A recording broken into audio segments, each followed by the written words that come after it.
Assalomu alaykum o'quvchilar. Test tahlilini boshlaymiz. Juma kuni 21 kuni olingan test natijasi umuman nihoyatda yomon chiqdi. Shuni hisobga olgan holda men sizlarga o'sha testni hozirda video dars orqali tahlil qilib bermoqchiman. Demak, birinchi savolga qaraydigan bo'lsak, she deyapti. She bu bilamizki, hop, uchinchi shaxs olmoshi qiz bola uchun ishlatiladi va bu yerda kalit so'zi everyday. Buni darsda gaplashganmiz. Everyday bu present simple, ya'ni hozirgi oddiy zamonda kalit so'zi. Bu yerda birinchi savolga to'g'ri javob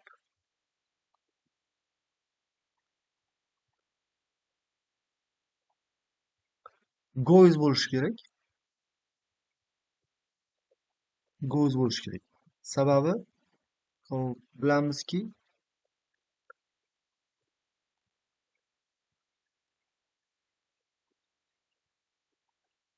agar gapni egasi he, she, it yoki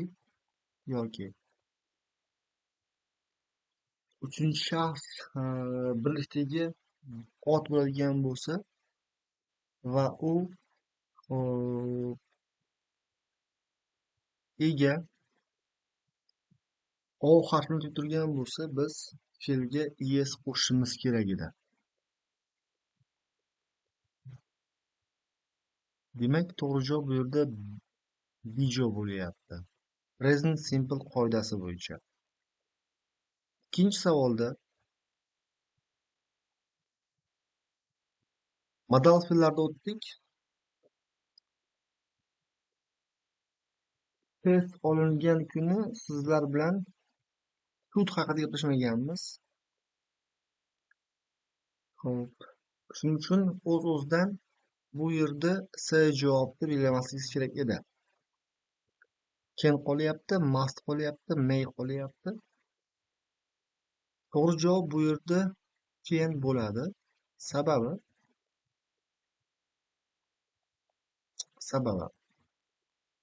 can qila olmoq degan ma'noni ifodalaydi va gapimizda men juda yaxshi so'za olaman, juda yaxshi so'z olish qobiliyatiga egaman deb tarjima qilgan paytimizda can'ni tanlashimiz kerak edi.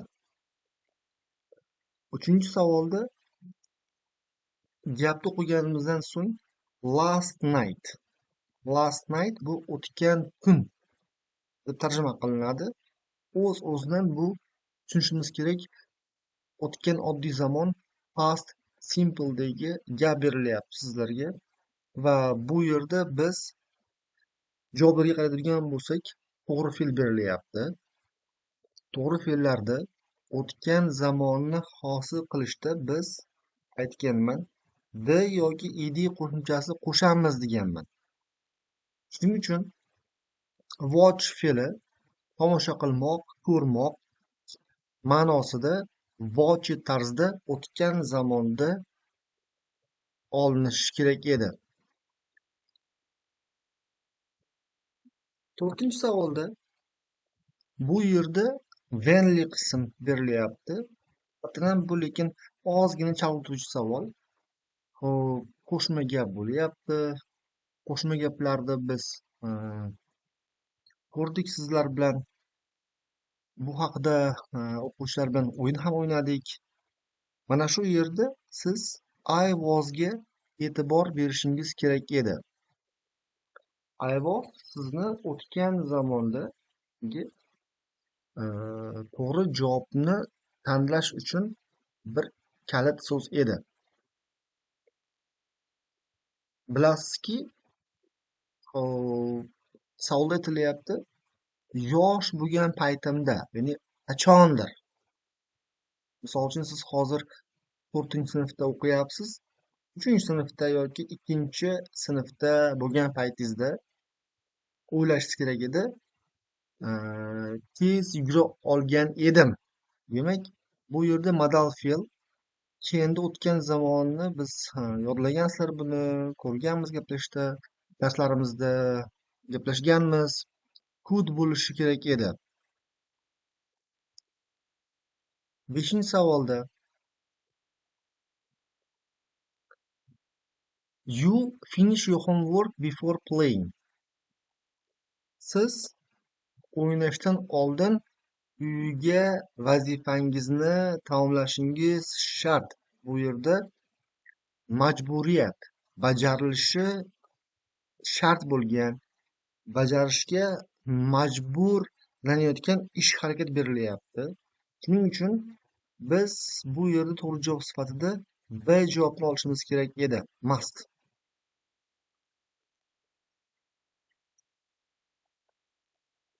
Could modal fe'li bu yerda o'tgan zamondagi ish harakatni ifodalaydi. O'z-o'zidan 5-savolimizga could tushmaydi. Have to. Have to ham haqiqatan ham mustga o'xshab tarjima qilinadi. Kerak, shart, lozim. Lekin have to'ni bitta mustdan farqli jihati borki, have to uchinchi shaxslardan boshqa odamlar tarafidan sizga yuklab qo'yilgan ish harakatni ifodalaydi. Tushundingizmi? Mustda sizga buyruq berilyapti. O'qituvchi yoki ota-onangiz siz deyapti, o'ynashdan oldin uy vazifalaringni tugatib qo'ygin. Majbursan. Shuning uchun bu yerda must olishimiz kerak. 6-savolda bilasizki, yana bu yerda to'g'ri javob must bo'ladi. Sababi shunaqa qoida yozdirgandim sizlarga. Must modal fe'li qonun qoidalar, tartiblar haqida gapirilganda ishlatiladi. Endi testni gapini tarjima qiladigan bo'lsak, velosiped haydayotgan paytingda kaska kiyishing shart deyilyapti. Chunki bu talab bu. Talab. Shuning uchun biz bu yerda to'g'ri javob sifatida C javobni olishimiz kerak. Keyin mantiqiy jihatdan noto'g'ri javob bo'ladi. May. Mumkin, ehtimol ma'nosi. Bu ham B javob ham o'z-o'zidan xato javob bo'ladi 6-testga. Would biz sizlar bilan bu haqida hali gaplashmadik. Shuning uchun o'z-o'zidan would ga to'xtalmayman. D javob xato javob sifatida chiqib ketadi. 7-savolda kalit so'zi now edi. Sizlar bilan hozirgi davomli zamon mavzu o'tgan paytimizda aytgan edimki, agar gapni egasi, ya'ni boshda keluvchi so'z he, she, it bo'ladigan bo'lsa, xo'p, va kalit so'zi now bo'ladigan bo'lsa, biz har doim hozirgi davomli zamon present continuous'da ishlatishimiz kerak degan aytgan edim. Bu yerda read fe'li berilyapti. Endi readni biz hozirgi davomli zamonda faqat nima qilishimiz kerak? Ushlashimiz kerak. She gapni egasi bo'lganligi uchun is reading. Mana bu C javob to'g'ri bo'lishi kerak edi. 8da gapni o'qitirgan bo'lsak, ehtimollik bo'lishi mumkin bo'lgan ish harakat haqida gap ketyapti. It rained late today. Bugun keyinroq yomg'ir yog'ishi ehtimoli bor. Shuning uchun biz bu yerda o'z-o'zidan may A javobni tanlashimiz kerak. Chunki may mumkin, ehtimol. Mayni bilasizlarki, tushuntirdim. May ehtimoli yuqori bo'lgan ish harakatlarni ifodalaydi deb yozib qo'ygan edim. Must bu majburiyat, can imkoniyat, qurbiyat qila olmoq. Could can'ni o'tgan zamondagi shakli. 9-savolda kalit so'zi yesterday. Yesterday bilasiz, bu kecha degani. O'z-o'zidan gapimiz kecha sodir bo'lgan ish harakatni bildiryapti. I cleaned my room yesterday. Hop, demak, bu yerda tarjima sifatida biz olishimiz kerak had to. Sizlar bilan gaplashdikki, darsda have to, has to modal fe'llarni o'tgan zamon shakli sifatida biz had to'ni olamiz deb aytgan edim. Esingizda bo'lsa, doskada have to, has to today, had to yesterday deb yozib ham qo'ygan edim. Afsuski, 9-savolga ham aksarlar noto'g'ri javob berishgan. 10-savol. 10-savol ozgina murakkab, haqiqatan ham, chunki qo'shma gap, lekin kalit so'zlari ham yo'q. Shunga qaramasdan, aqlli o'quvchi call to'g'ri fe'ligini aniqlab olar edi va to'g'ri fe'lga id qo'shimchasi qo'shilganligini ham tushungan tarzda gap o'tgan zamonda ekanligini fikrlab turib bilib olishi mumkin edi. Sizlar bilan past continuous o'tgan paytimizda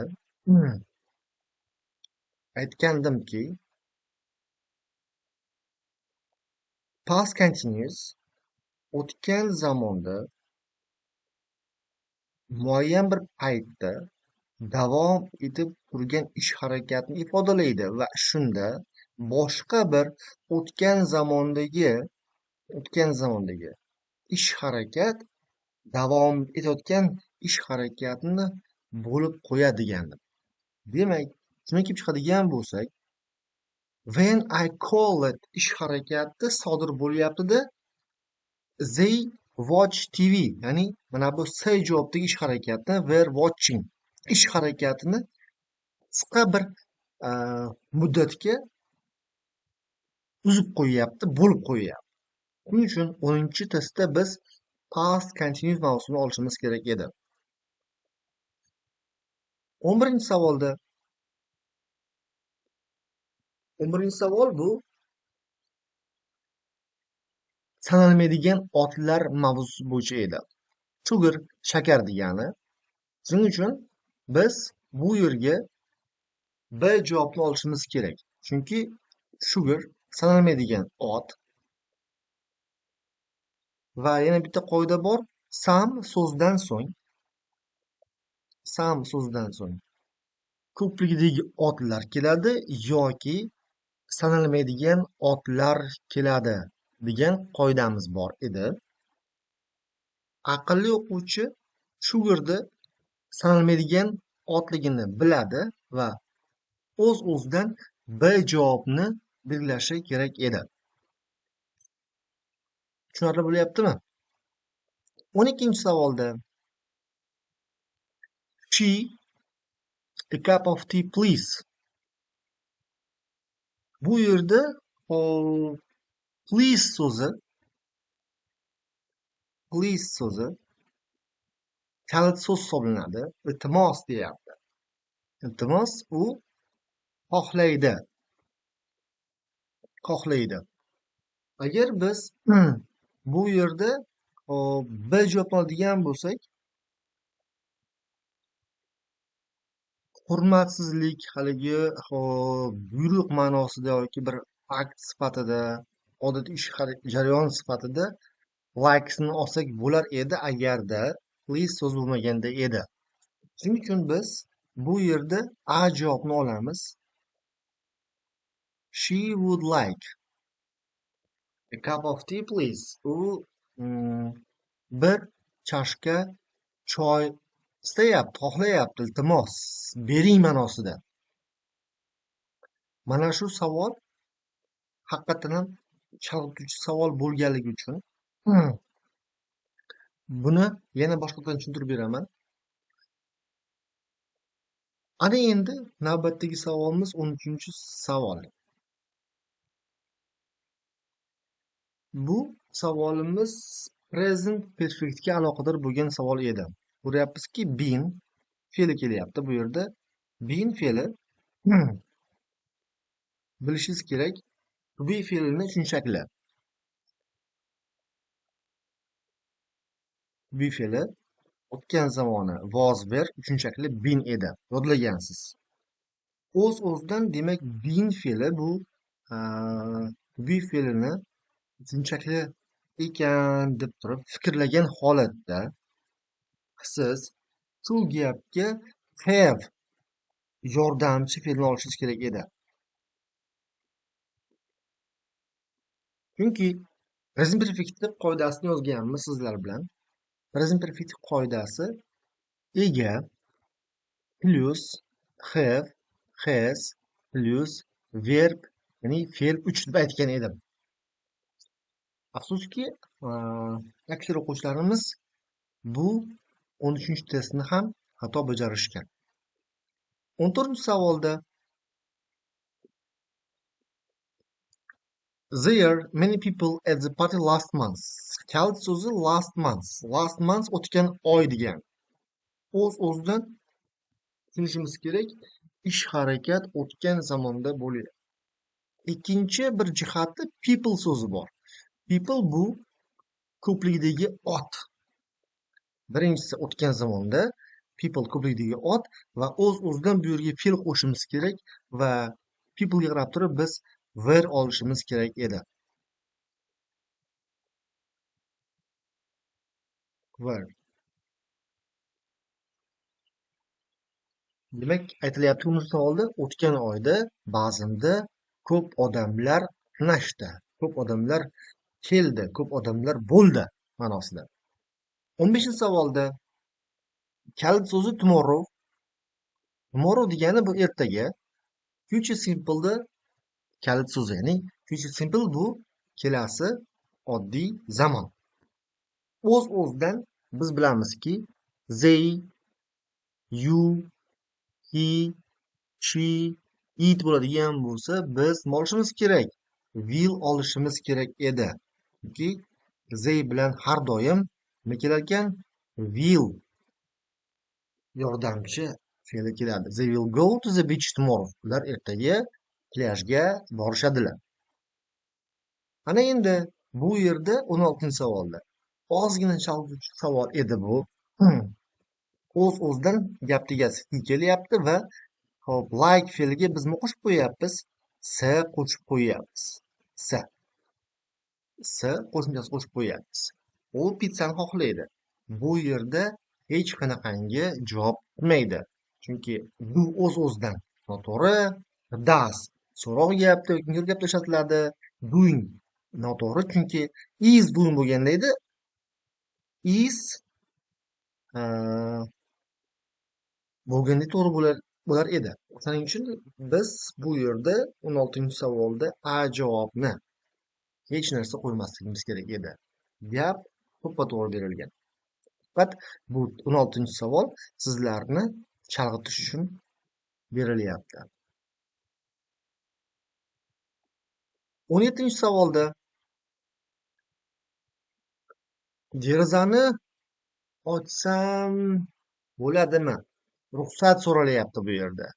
Ruxsat so'rashda biz sizlar bilan o'tdikki, can modal fe'li so'roq gaplarda ruxsat so'rash ma'nosida ishlatiladi dedim. Siz do'stingizdan isib ketdi xona, derazani ochib qo'ysam bo'ladimi, ruxsatmi degan ma'noda tushunganingizda edi. To'g'ri javob sifatida 17-chi savolimizga can to'g'ri javobni olgan bo'lar edingiz. 18-chi savolga o'tadigan bo'lsak, yana kalit so'zi yesterday. Yesterday o'z-o'zidan bu o'tgan oddiy zamon past simple ifodalaydi.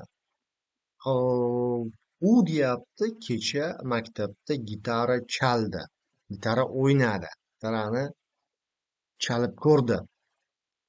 To'g'ri fe'l sifatida plays berilyapti. Played, play, playing. O'tgan zamonda biz yesterday kelib chiqadigan bo'lsak, to'g'ri javob sifatida played javobni olishimiz kerak edi. Chunki play to'g'ri fe'l. Hop, ye bilan tugaganligi uchun biz unga to'g'ri fe'lga o'tgan zamon shaklini hosil qilish uchun ed qo'shimchasini qo'shyapmiz. 19da hop, you help me with this. Bu narsaga menga yordam berib boralasizmi? Iltimos qilyapti. Iltimos qilyapti. Should bilamizki kerak, lozim degani tavsiya berishda ishlatiladi yoki tanbeh berishda. Must shart, lozim, buyruqlar berishda ishlatiladi. Would taklif qilishda ishlatiladi. Taklif qilishda. Bu yerda biz nima so'rayapmiz?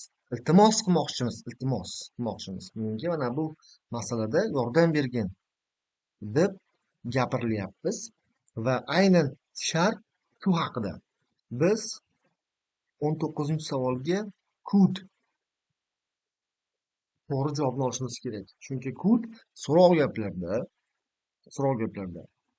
biror shaxsdan hurmat, odob yuzasidan iltimos qilishda ishlatadi deb o'rganganmiz.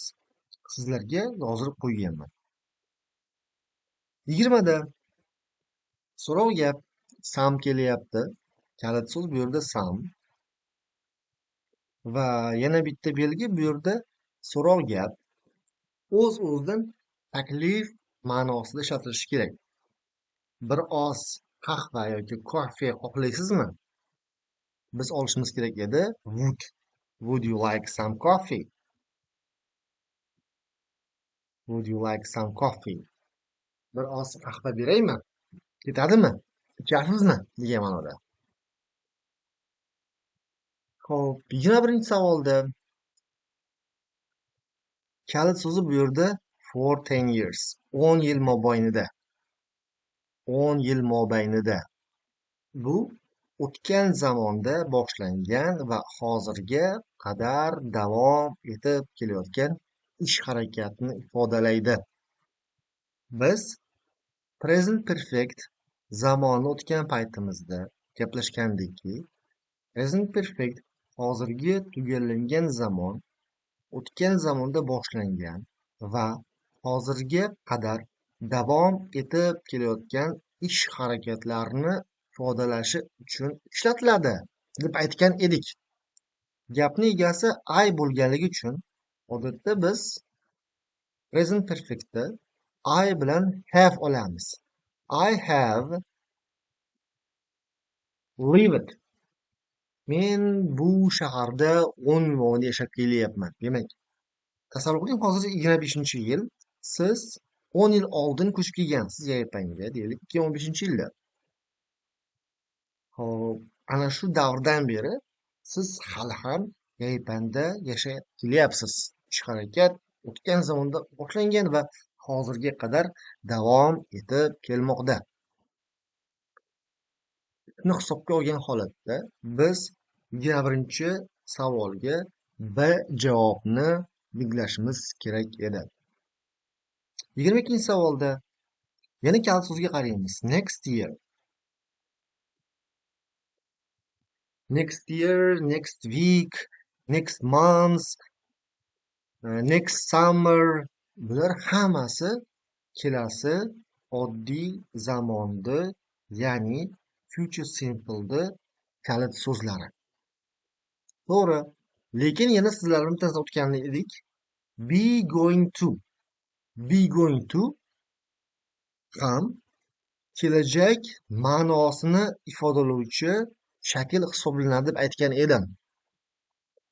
Faqat future simple'dan farqli ravishda be going to oldiga qo'yilgan maqsadlarni, rejalarni ifodalashda ishlatiladi deb yozdirganman. Shuning uchun bu yerda will shakli yo'q. Biz o'z-o'zidan to'g'ri javob sifatida be javobni tanlashimiz kerak edi. She is going to study medicine next year. U keyingi yil tibbiyotni o'qimoqchi xullas. Oldiga maqsad qo'ygan, u kimyo, biologiya kabi fanlarni o'rganyapti, kursga boryapti. Maqsadi kelajakda tibbiyotda o'qish, ya'ni keyingi yilda. O'z-o'zidan A, C, D javoblar chiqib ketadi. D javob haqiqatan ham xato, chunki study bo'lmaydi, she study bo'lmaydi, studies bo'lishi kerak. Endi she studies berilyapti, studies to'g'ri yosalgan present simple'da, lekin present simple kelajakdagi ish harakatlarini, maqsadlarini ifodalamaydi. Going xato, is going to bo'lganda edi, to'g'ri bo'lgan bo'lar edi, yoki she will going bu ham noto'g'ri bo'lar edi. 23 savol endi. Birinchi navbatda arga qarashimiz kerak. Ar bu yerda ko'plik shaklda va peaches bu shaftoli degani, peachga ch bilan tugagani uchun es qo'shimchasi qo'shilyapti. Savatda basket bu savat degani. Savatda shaftolilar bor. Biz faqat bu yerga peachesdan oldin peaches bu sanaladigan ot, sanaladigan shaklni qo'shishimiz kerak edi. Shuning uchun biz bu yerga B javobni tanlaymiz.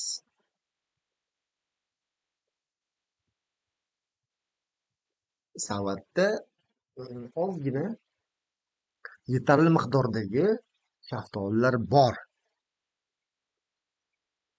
Bilamizki a little bu little sanalmaydigan otlar bilan ishlatiladi. A few esa sanaladigan otlarga ijobiy ma'no berish uchun ishlatiladi. A little esa sanalmaydigan otlar. Xo'p, ana endi 23-savolda. Sleep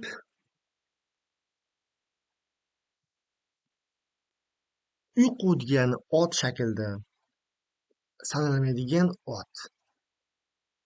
Sanalmaydigan otlar bilan biz nima aytamiz? How much? Sizga qancha uyqu kerak? Qancha uyquga muhtojsiz? How many? Sanaladigan otlar edi. Agar sleeps bo'lganda edi, sleeps how many olsangiz bo'lar edi. Lekin aslida sleep so'zi bu mavhum ot, ya'ni ushlab bo'lmaydi, his qilib bo'lmaydi. Bir holat. Shuning uchun bu yerda how much olishimiz kerak. How often esa ish harakatni necha marta sodir bo'lganligini ifodalaydi. How many times ham ish harakatni necha marta, how often harakatni qancha tez sodir bo'lganligini ifodalaydi. Agar deylik, yozyapman, I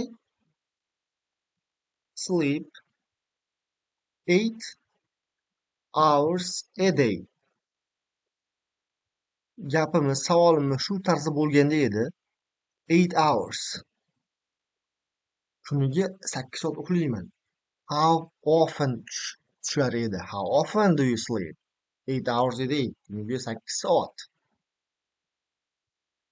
How many times bu yerda mantiqan noto'g'ri javob hisoblanadi. Demak, buni o'chirib tashlayman. Xo'sh. Nazarimda tushundingiz deb hisoblayman. 25. Her sister. Savol tushiramiz. Hozir 1 daqiqa.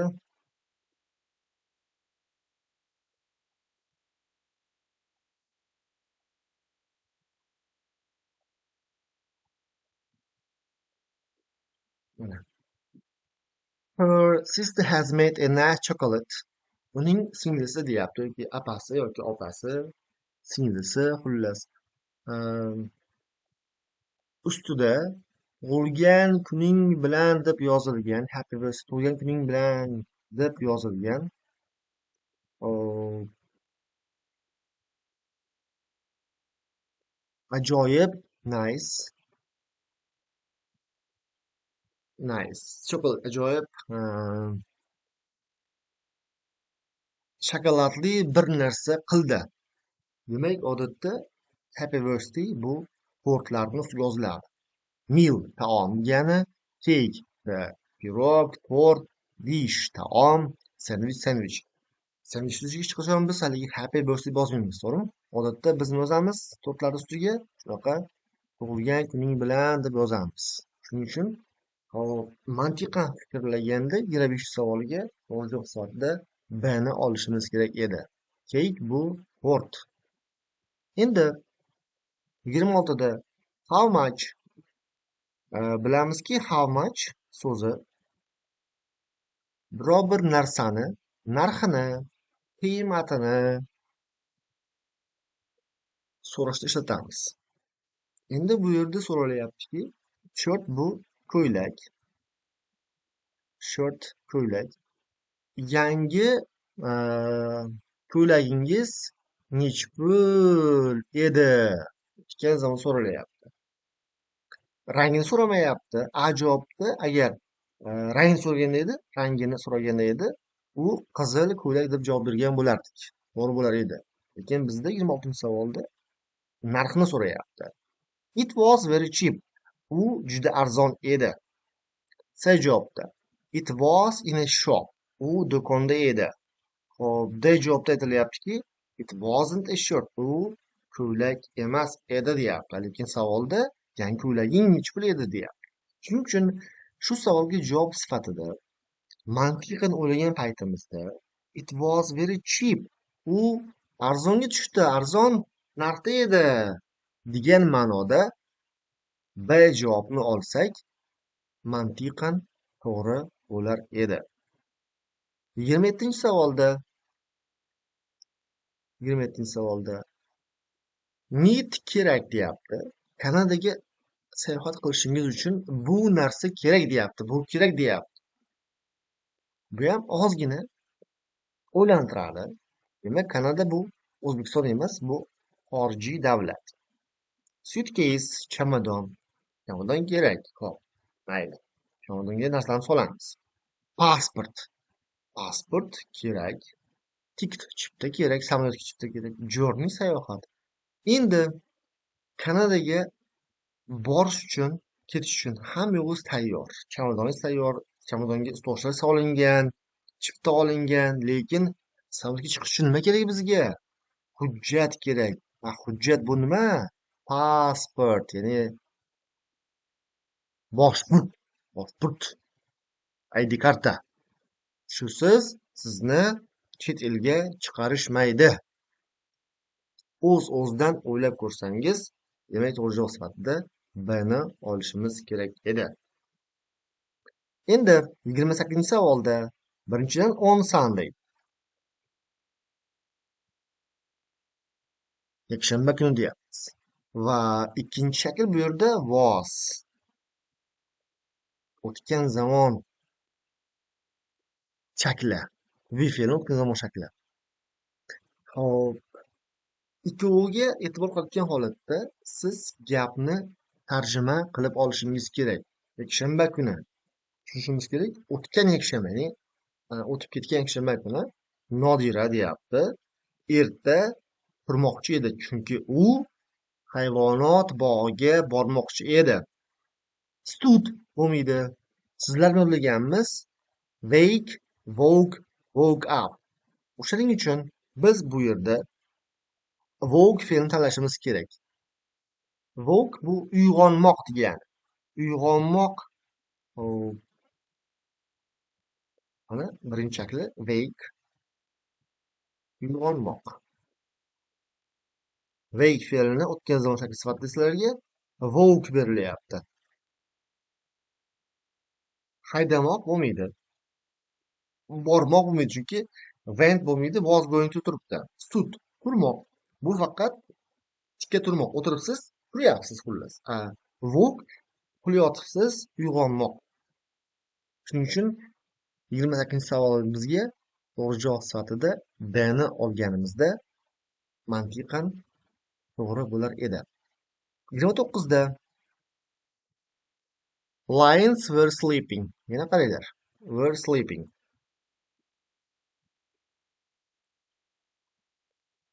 Under a tree. Lions nimaligini bilasizlar? Sherlar daraxt tagida uxlashyapti. Sleep. Past continuous zamonda berilyapti. Chunki sherlar qachon daraxt tagida uxlaydi? Charchagandami, to'ygandami, bo'sh bo'lgandami, issiq bo'lgandami? Odatda sherlar bu yerda issiq bo'lganda daraxtni soyasida dam olishadi. Chunki issiq kun ularga nima kerak? Salqin joy kerak. Shuning uchun mantiq o'ylab qarayotgan bo'lsak, issiq, juda issiqligi uchun sherlar daraxtni tagida, ya'ni daraxtni soyasida uxlashyapti deb aytishimiz kerak edi. Va shundan kelib chiqqan holatda hot a javobni olishimiz kerak edi 29-savolga. 30-savolda Azim has broken the watch. Azim soatini sindirib qo'yib. Shunga mos keladigan replikani, ya'ni javobni tanlashimiz kerak edi.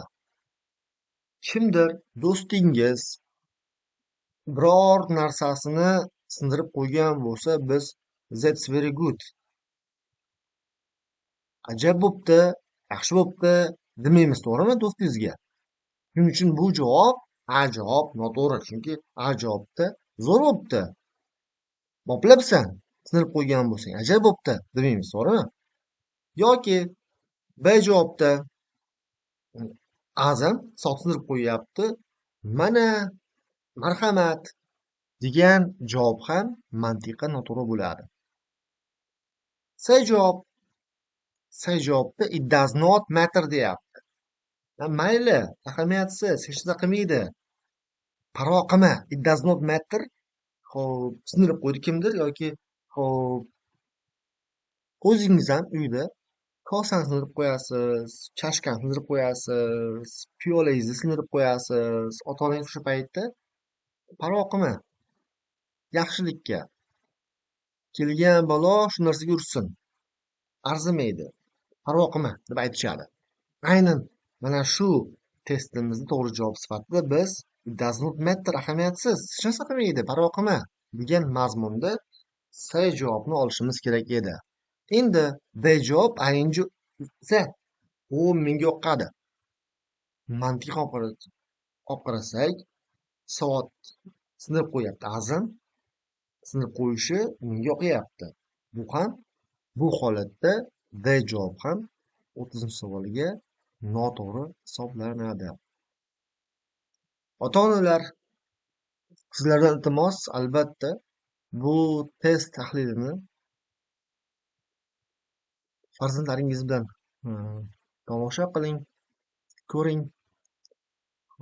Imkon qadar testni sharhlab berishga harakat qildim. Xudo xohlasa yana dars jarayonida tushuntirib beraman. Uncha kamchiliklarni agar bolalarda shu darsni ko'rgandan keyin ham qanaqadir savol tug'ilsa, ayting, yozib qo'yishsin, savollarni esdan chiqmasin. Salomat bo'ling. Qarsak ikki qo'ldan chiqadi. Bu yoqda ustozlar farzandingizga borini beradi. Lekin bu yoqda siz beparvolik qilsangiz, dars qilishiga bir imkoniyat bermasangiz, ortiqcha bir yuklama bersangiz, u holda farzandlarimiz ma'lum bir fanlarda o'zlashtirishda qiynalishadi. Chunki Mavzumiz bundan buyog'iga chuqurlashib, kengayib boradi. Bu o'sha 21 kuni olgan testim aslida murakkab test emas edi. Faqat bolalarni o'sha sentyabrdan beri o'qib kelyapmiz. Sentyabr, oktyabr, mana hozir noyabrda 23-sanasi turibmiz. Bolalar e, o'sha oldingi o'tilgan mavzularni takrorlashmagan, natijada shunaqangi bir o, yomon natija ko'rsatishyapti.